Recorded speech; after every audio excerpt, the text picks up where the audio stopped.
नमस्कार। जय जय राम, जय सिया राम, जय हो भोले बाबा। मेरे प्यारे सभी दर्शकों, आज की इस वीडियो में मैं एक नागिन का खतरनाक विकराल रूप का गजब का मैं वाकया बताऊंगा। आखिर नागिन ने अपने आंखें लाल करके भगवान शिव से अपने अपमान का बदला लेनी क्यों चाहे। आज के इस वीडियो में मैं एक नाग नागिन का जो प्रेम कथा मैं सुनाऊंगा, जो नाग नागिन का गजब का वाकया सुनाऊंगा। यह कथा को शिवरात्रि के दिन भगवान शिव के सभी भक्तगणों को अवश्य सुनना चाहिए। ऐसा माना जाता है कि जो भी शिव भक्त होते हैं, अगर इस कथा को महाशिवरात्रि के दिन सुनते हैं और दूसरों को सुनाते हैं, उनके जीवन में भगवान शिव की विशेष कृपा बनी रहती है। यदि नाग नागिन की बात किया जाए तो भगवान शिव के गले में हमेशा जो है एक नाग तो रहता ही है। आपने अक्सर ही देखा होगा, सर्प जो है भगवान शिव का गले का हार माना जाता है। इस वजह से ये नाग नागिन वाली प्रेम जो कहानी है, नाग नागिन की कथा महाशिवरात्रि के दिन अवश्य ही सुनना चाहिए।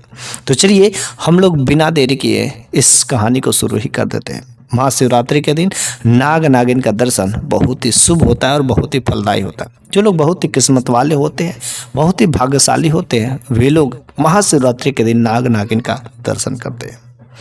तो एक बार की बात है, एक जोड़ा नाग नागिन का, दोनों जो इच्छाधारी थे, लेकिन दोनों जो जोड़ा थे इच्छाधारी नाग और नागिन, दोनों एक बार जो है आपस में खेल रहे थे, आपस में प्रेम कर रहे थे और प्रेम करते करते दोनों एक दूसरे से दौड़ वाला खेल खेलने लगते हैं।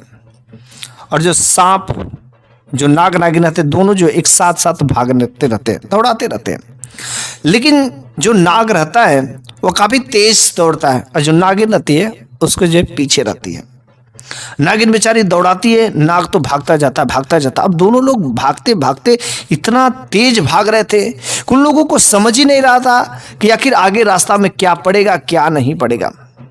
लेकिन नाग भागते भागते भागते तब तक रास्ते में जो है एक रास्ता आता है और उस रास्ते को वह नाग जो चूंकि आगे चल रहा था और वह क्रॉस कर रहा होता है। लेकिन तब तक उसी रास्ते से एक बैलगाड़ी गुजरती है और बैलगाड़ी का एक पहिया उस नाग के ऊपर चढ़ जाता है। जैसे ही बैलगाड़ी का एक पहिया उस नाग के ऊपर चढ़ जाता है, तुरंत वह नाग वहीं पर जो है मर जाता है।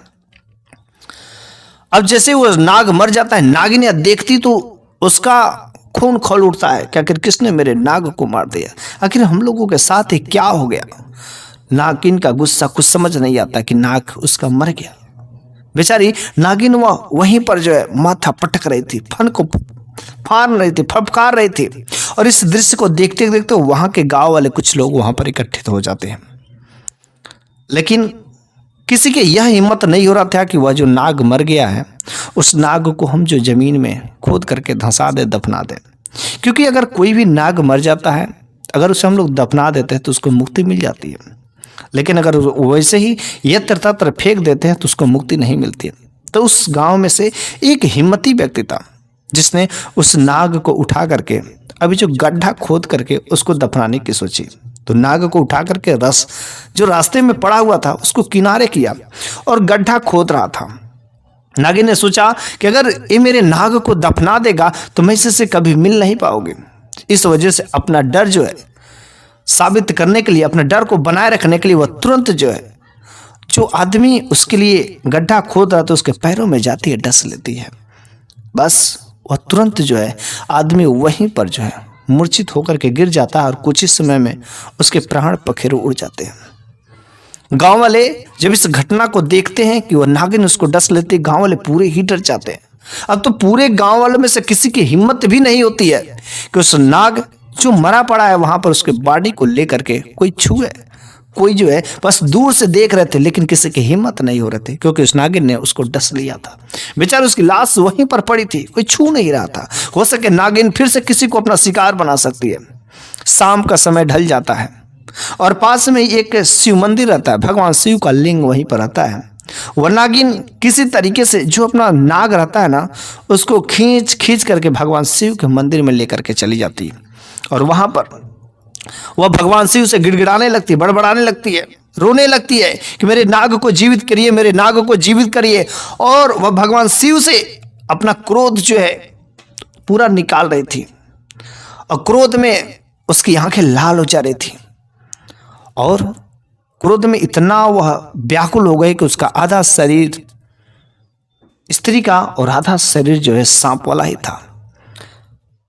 सुबह होते होते इस दृश्य को देखने के लिए उस गांव के काफी लोग उस मंदिर के यत्र तत्र इकट्ठा हो जाते हैं। काफी वहां पर भीड़ जाती है, दूर दूर के लोग वहां पर आने लगते हैं। जब इस नागिन का विकराल रूप देखते हैं तो गांव वाले बिल्कुल ही डर जाते हैं। अब वह नागिन इन गांव वालों को भी डरा रही थी। भगवान शिव से यही कह रही थी, अगर आपने मेरे नाग को जीवित नहीं किया तो मैं इस गांव वालों को तबाह करके रख दूंगी। और भी सारे कहती है। जब वह नागिन जो है विलाप करती है ना, उसके आंखों से आंसू नहीं चूते हैं, उसके आंसू से खून बन के निकल रहे थे। और वह खून जो भगवान शिव के लिंग पर जो चू रहा था। और इस दृश्य को देखकर वाह, भगवान शिव के ऊपर जो आंसू चू रहा था खून का, यह नजारा देख करके पूरे गांव वाले भयभीत हो जा रहे थे।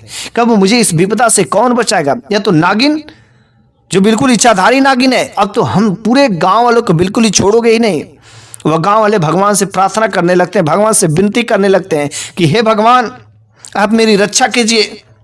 भगवान शिव के सभी लोग आराधनाएं करने लगते हैं। वही दिन महाशिवरात्रि का दिन था। और उस जो दिन जो है सभी गांव वाले ने भगवान शिव की प्रार्थना की। तो ऐसा मानो भगवान शिव ही एक साधु बाबा का रूप बना करके उस जगह पर जो पहुंचते हैं, हाथों में कमंडल लिए हुए उस मंदिर के पास में प्रांगण में पहुंचते हैं। वो उस नागिन से कहते हैं कि आखिर तुम ऐसे गांव वालों को क्यों भयभीत कर रही हो? वह कहती है कि साधु, अगर मेरा नाग जीवित नहीं होता है, मेरा जो बदला भगवान शिव से है, अगर इसने मेरे नाग को जीवित नहीं किया तो मैं यहीं पर जो पूरे गांव वालों को डराऊंगी, पूरे गांव वालों को तबाह कर दूंगी, पूरे गांव वालों को कभी सही से रहने नहीं दूंगी। यहां तक कि इनका जो शिवलिंग है, इनका जो मंदिर है, यहां पर कोई पूजा भी करने नहीं आएगा। इस तरीके से अनेक प्रकार के वो कहते हैं। वह साधु बाबा कहते हैं कि इस दुनिया में, इस धरती पर जिसने भी जन्म लिया है, सबको अपने कर्मों का फल भोगना पड़ता है। और शायद तुम्हें पता ही नहीं है कि तुम्हारे नाग ने और तुम लोगों ने ऐसे कौन से गलत कर्म किए जिसकी वजह से यह जो जीवन मिलना बड़ा ही मुश्किल हो गया है। उसने कहा कि आखिर हम लोगों ने कौन सा ऐसा गलत काम किया है? साधु बाबा ने कहा, शायद तुम्हें पता ही नहीं कि जो तुम्हारा नाग है ना, एक निर्दोष स्त्री को, जो वही समय था उसका भला करने का, अगर वह उसको भला कर देता तो इसके लाइफ में 4 चांद लग जाते, इसके ऊपर भगवान शिव की विशेष कृपा बन जाती। लेकिन वहां पर वह भला नहीं किया, बल्कि तुम्हारा जो नाग है एक निर्दोष स्त्री को डस लेता है, जिसके उपरांत वह स्त्री तड़प तड़प के मर जाती है। फिर तुमने क्या किया? तुम्हारा जो नाग अपने कर्मों का फल पाया और वह बैलगाड़ी के पहिए के नीचे जब आ गया, तो जो गांव का एक पुरुष जो तुम्हारे नाग को दफनाने के लिए, उसके प्राणों को मुक्ति दिलाने के लिए एक गड्ढा खोद रहा था, अंदर जमीन में धंसाने के लिए, फिर तुमने क्या किया? उस निर्दोष व्यक्ति को, जो तुम्हारे नाग के भलाई के बारे में सोच रहा, तुमने उसको बस निर्दोष से डस लिया, फिर वो मरा पड़ा है। ये जो तुम लोगों ने गलत काम किया है ना, निर्दोष लोगों को जान लिए, जिसके उपरांत तुम्हारे नाग को पुनर्जीवन नहीं मिल सकता। उसने कहा, नहीं, कुछ भी हो जाए, अब हम लोग ऐसी कोई गलती नहीं करेंगे, बस एक बार मेरे नाग को जीवित कर दीजिए। तो भगवान शिव के मंदिर के सामने पूरे गांव वाले, वहां पर साधु बाबा और जो इच्छाधारी नागिन पूरे क्रोध में, वो जो इनसे विनती करते कि हे महाराज, आप इनसे विनती करिए, आप इनसे कहिए कि मेरे नाग को बस एक बार पुनर्जीवन कर दीजिए। जो कहना रहेगा, जो करना रहेगा, हम सब करेंगे, बस एक बार इन्हें पुनर्जीवन कर दीजिए। सारे के सारे पापों का, सारे के सारे गलतियों का प्रायश्चित करेंगे, लेकिन बस एक बार मेरे नाग को जीवित कर दीजिए। साधु बाबा ने कहा, ठीक है, तुम्हारे नाग को तो पुनर्जीवन मिलेगा, लेकिन फिर से जो आदमी मरा है, पड़ा है, उसका विष को तुम्हें खींचना पड़ेगा। फिर जो है हम तुम्हारे इस नाग को जीवित करने के बारे में सोच सकते हैं, भगवान शिव से प्रार्थना करेंगे। वह नागिन फिर से वापस लौट करके जाती है, उसके विष को खींचती है और वह व्यक्ति जो फिर से जीवित हो जाता है। जब वह लौट करके फिर से मंदिर में आती है, तो वह जो साधु बाबा कहते हैं कि तुम थोड़ा सा साइड दो, हमें जगह दो, मैं भगवान शिव से प्रार्थना करता हूँ। वह साधु बाबा मंदिर में जाकर के बैठ जाते हैं और बस भगवान शिव से प्रार्थना करते हैं कि हे भगवान, आप इसको पुनर्जीवन दे दीजिए। तब तक जो है फिर से बीच में साधु बाबा कहते हैं कि अगर तुम्हारी नाग को फिर से पुनर्जीवन मिल जाता तो तुम लोग क्या करोगे? मैं जो काम कहूँगा वो करोगे? उस नागिन ने कहा, हाँ अवश्य, आप जो कहेंगे, जो सजा देंगे वे सारे के सारे कर्म करेंगे, बस एक बार आप मेरे नाग को जीवित कर दीजिए। साधु बाबा ने कहा, तो ठीक है, अगर तुम्हारा नाग जीवित हो जाता है तो तुमको आज के बाद इस गांव वालों को जितना तुमने पीड़ित किया है, पूरा जीवन भर, जब तक तुम लोगों का जीवन रहेगा, पूरा जीवन भर इस गांव वालों की रक्षा करनी पड़ेगी। इस गांव में कोई भी संकट आता है, कोई भी विपदा आता है, वो सारे के सारे संकट और कष्ट को तुम ही लोग दूर करोगे। इस गांव की परेशानी कुछ भी नहीं होनी चाहिए, क्योंकि उस गांव के जितने भी लोग थे भगवान शिव को सच्चे दिल से याद करते थे, उनकी भक्ति भाव करते थे। पूरे गांव वाले भगवान शिव के भक्त थे, और जिस महाशिवरात्रि के दिन पूरे गांव वालों ने मिलकर के भगवान शिव को याद किया था। इस वजह से तुम लोग कसम खाओ कि हाँ, आज के बाद जो अगर तुम्हारा नाग जीवित हो जाता है तो दोनों लोग मिल करके इस पूरे गांव वाले की रक्षा करोगे। नागिन ने कहा, बस अवश्य, आप जो कहेंगे सब करेंगे। बस उसके बाद से वह साधु बाबा कुछ मंत्रों को उच्चारण करते हैं, कुछ मंत्रों को बार बार पढ़ने के बाद, और उसके बाद से हाथ में जल लेकर के आचमन करके उस नाग के ऊपर छिड़क देते हैं। सर्प जो नाग था उसका पूंछ धीरे धीरे हिलना शुरू हो जाता है। जो उसका जख्म थे, कुछ ही समय में उसके जख्म भर जाते हैं और वो नाग फिर से पुनर्जीवन उसको मिल जाती है। और इस तरीके से दोनों नाग नागिन जो मिल करके बहुत ही खुशी होते हैं। वह नागिन अपने नाग को पाकर उसकी खुशी का ठिकाना नहीं रहता है, और बस दोनों नाग और नागिन भगवान शिव के मंदिर में उस साधु बाबा के आगे जो है मस्तक हो जाते हैं। कहते, साधु बाबा आप धन्य हो, आपने हमारे नाग को फिर से जीवन दे दिया। अब आपने जो कहा है, हम दोनों लोग नाग और नागिन मिलकर के वचन देते हैं कि आज के बाद इस गाँव वालों को कभी कोई संकट या कोई विपदा नहीं आ सकती। फिर उस साधु बाबा ने कहा उन गांव वालों से कि आज के बाद इस नाग और नागिन से डरने की बात नहीं है। जब जब शिवरात्रि आती है, उस शिवरात्रि के दिन अगर पूरे गांव वाले भगवान शिव के मंदिर में आकर के एक लोटा जल और बेलपत्री चढ़ाते हैं तो तुम लोगों के जीवन में कभी किसी प्रकार की कोई संकट नहीं आ सकती, कोई भी कष्ट नहीं आ सकते।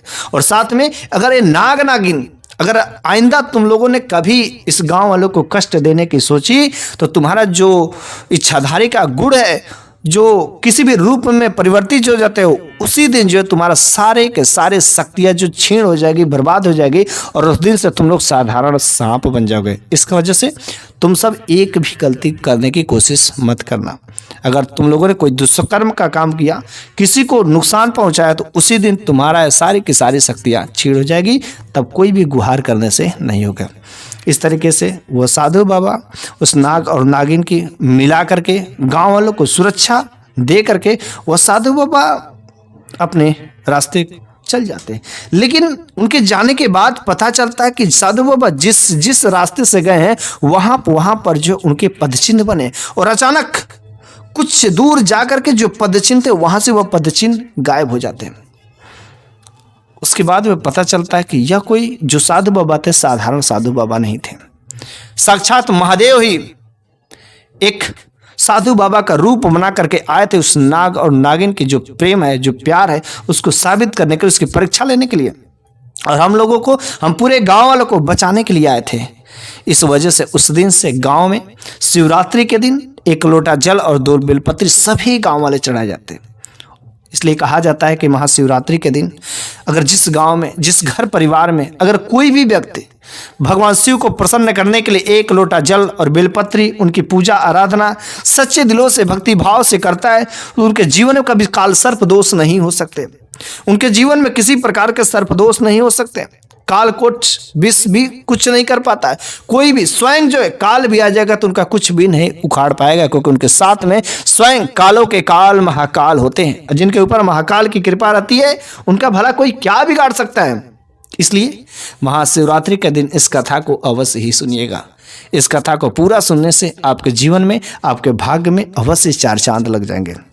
तो बस आज की कहानी यहीं पर समाप्त होती है। तो मुझे पूरा उम्मीद है कि यह कहानी आपको अच्छी लगी होगी। तो कमेंट बॉक्स में ओम नमः शिवाय जरूर लिखिएगा। अगले वीडियो में मैं फिर से एक नई कहानी, जबरदस्त एक शानदार कहानी के साथ में हाजिर होऊंगा। तब तक के लिए धन्यवाद।